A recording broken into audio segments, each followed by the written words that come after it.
winning coach, Coach Tim Cone. Congratulations, gentlemen.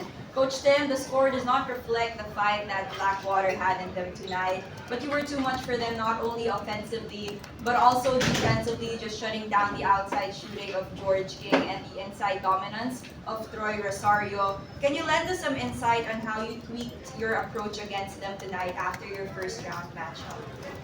Well, I think we just needed kind of we talked about it, an attitude change. We needed to come out with a little bit more, a higher level of intensity, because, you know, they're proving to be a really, really strong team. And we didn't think we had our focus everywhere. We didn't, first of all, it was George King's first game, so we had never seen him play before. And a lot of their guys, you know, got what they wanted in the last game, and we really made an effort to try to take some of that away. And I thought the guys did a really good job of responding. They did raise their intensity level. We had a few moments where we weren't playing well and we lost our focus a little bit, but generally we kept it going, and our energizer buddy over here to my left kept us in the right frame of mind all the way through. Coach, now that we are on the topic of Scotty, how would you describe the non-negotiables that you set for him as he was trying to get his rhythm back, and how he is just faring now with the challenges that you post on him? Well, I think Scotty's, in my opinion, he's playing about maybe 85–90% right now. He's not fully 100%, and we have to be careful with him in practice. We have to make sure we don't wear him out and let his back flare up again. So we're kind of handling him with kid gloves as much as we can. If you call 39 minutes of playing time, kid gloves. But you know, we're trying our best. But you know, he just is too important to what we do and how we do it. So you know, it's really difficult to keep him off the floor. It's really difficult to keep him out of practice. But we're doing the best we can. The trainers are doing the best they can, and he has done an incredible amount of work himself, just trying to get himself back and ready and playing with a rhythm again. Thank you, Coach. Scotty, congratulations. Triple-double performance. Lagi mong sinasabi na ayaw mo madaliin yung sarili mo. Pero gaano ba kahirap yung pinagdaanan mo just to get back into this game shape that you are in right now? Una-una gusto ko pasalamat sa panalong ito and of course kay Lance na bigay na strength sa amin as a team, and of course big shout out sa wife and family ko na patuloy akong alagaan, and yun, slowly getting back, no? Yun lang yung gusto ko this conference, yung maging healthy, yung performance ko.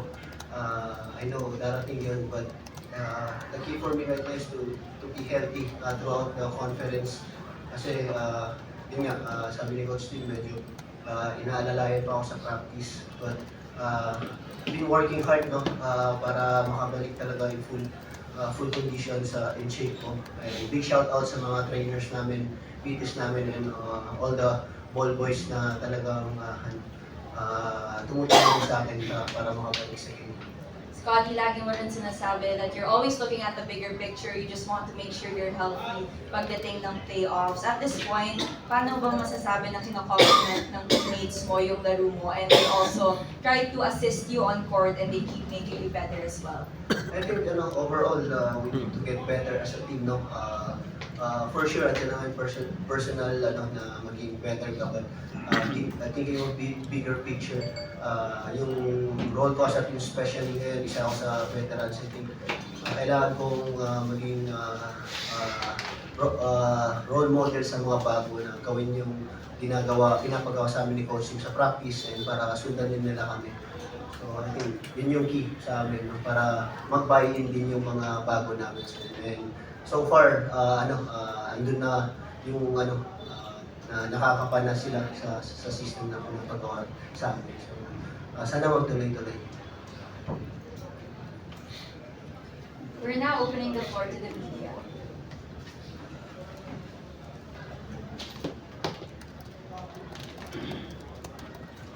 Scotty, napakita nga ni Coach coming to this game, paano yung mindset nyo against Blackwater, no, na tinatawa ng first round, kayo mga players? Coming to this game, yun nga, like Coach Steve said, I think yung attitude namin bago po laro, yung start sa practice, no? Yung mentality namin sa practice, kailangan yung iba kaysa sa first game namin. Kasi we all know na before this conference naman, alam namin malakas talaga yung Blackwater, nag-struggle lang sila from the start, but yun nga, yung nakarating yung Blackwater report nila. I think yung Blackwater na nakikita namin off-season, yun yung nakikita namin ngayon. So, na-expect namin yun. Scotty, medyo mabigat-bigat tong week na to. Yung week na to, anong plano approach itong matawid nyo itong natawid nyo na yung Blackwater, then Raynor siya yung second game? Yun na, I think sa amin ngayon, 3 games in 1 week, so I think crucial yung rest sa amin. And yun siguro, pinaka-best sa amin ngayon, rest and recover para ready sa mga next coming games.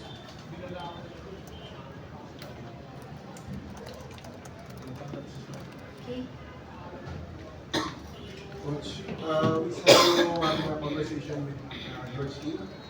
What's the conversation like? No, I just tell him what a great player he was. There was a couple times when he was making his move literally right in front of me, and the shots looked like they were impossible. And I just told him I was marveling at the shots he was able to make. But Blackwater is for real. They're a for real team, especially with George King. They have a lot of different weapons. I thought we did a really good job against Bill Field in our first game, even though we lost. But he got away from us this game and played really well. And him and King and the outside shooting of Gary David has really carried it. Even Ilaga has been playing. So, they are a team that's for real. And I think that we needed to realize that coming into this game. That was the key. It was really, I think like Scotty said, we changed our attitude and came in and tried really hard to put an A game together, which we knew we needed to win against them. Coach, earlier Scotty Thompson talked about the importance of being a role model for the entire team, and with guards like Stephen Holt and RJ Orientos, what's the progress like seeing him? Of course, he's a veteran, but what's the progress seeing him in the locker room, just showing his lesson and teaching his ways to the young guards of Ginebra? I think it's less locker room than it is practice. Watching the way we practice and the habits we try to form, and not every coach coaches the same way. So we all have different systems, not only offensive systems, but we have different defensive systems. And there's certain habits you have to form to be able to execute those systems well.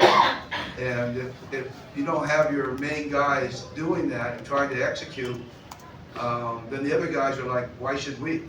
So it's so crucial for Scotty and LA and Japeth and Justin. They have such a high buy-in of what we do, and they've seen the success of what we've done.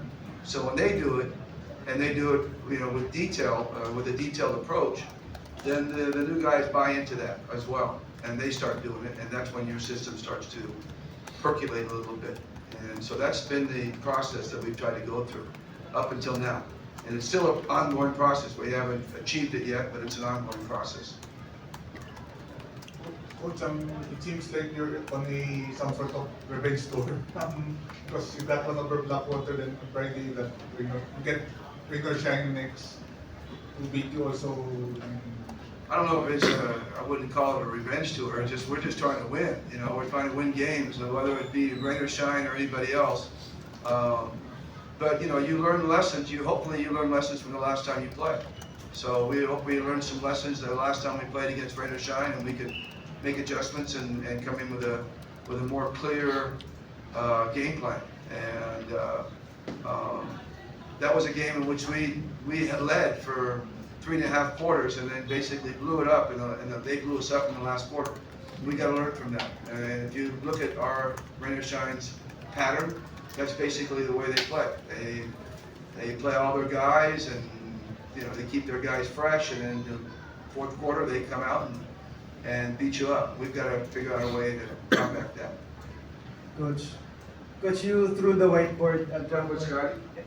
Okay, go ahead, Scotty. Thanks, Scotty. Because you threw the whiteboard at one point in practice.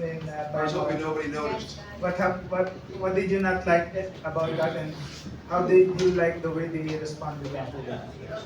Well, it's not something that I should be doing. It's not a good example for young coaches out there. I have to admit that, and hopefully I don't do it too often. I know I've done it a lot in my career, but I'm an older, wiser coach, so I should know better than to do that. But bottom line was that they took out George King, and we had a 17-point lead, and they knocked it down to 7 or 8 points, and we weren't happy about it. We weren't happy about the effort. We can live with lack of, make mistakes or whatever, but we can't live with lack of effort. And we went through a period there. Maybe we got a little tired, and if we did, that's my fault. But we were sloppy, and we weren't playing with effort, and I wasn't the only one that wasn't unhappy. I just showed it more than everybody else. But that's. Hopefully I don't have to do that, or I don't do that too often. But we came back at halftime and reorganized ourselves, talked about it in a more calmly manner, and came out and played a better third quarter to get ourselves a little bit back in the lead.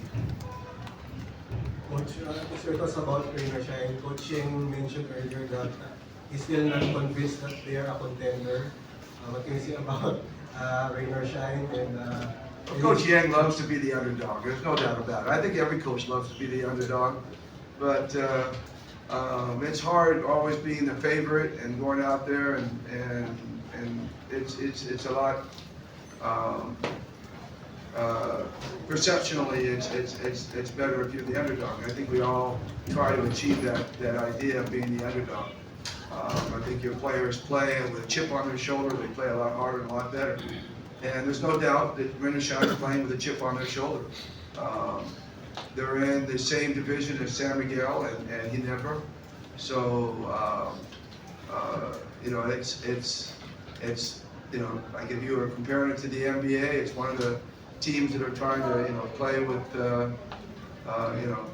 Warriors and the Lakers. They want to, those guys they're popular, and then little Sacramento's trying to make a name for themselves, So, I think we all understand that. I think Coach Yang is totally right in that, and I think that's a great approach for that, and it's a real motivating factor. It's motivating throughout the conference. You can see that they are playing with a chip on their shoulder, and we all know how great a motivator Coach Yang is. He's always been that way throughout his career. He's been in the league, 32 years? I think I've been in the league 34 years. So, we kind of know each other pretty well.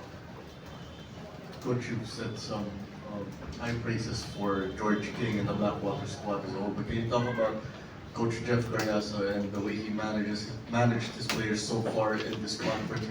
Beat you in the first game, gave you a tough time in the third quarter. So just talk about his progression as a head coach.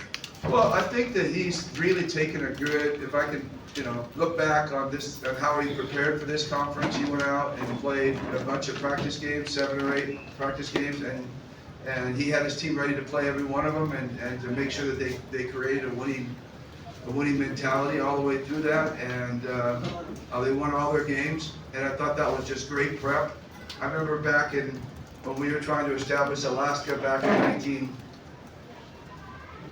94 or 93, we did the same thing, went out and had a whole bunch of practice games. We swept them all. I think we were 10-0 in our practice games. And then we started the conference a little slow. But eventually, that taught us how to win and be prepared and get ready every game. It's hard to get ready for a practice game, to be honest with you.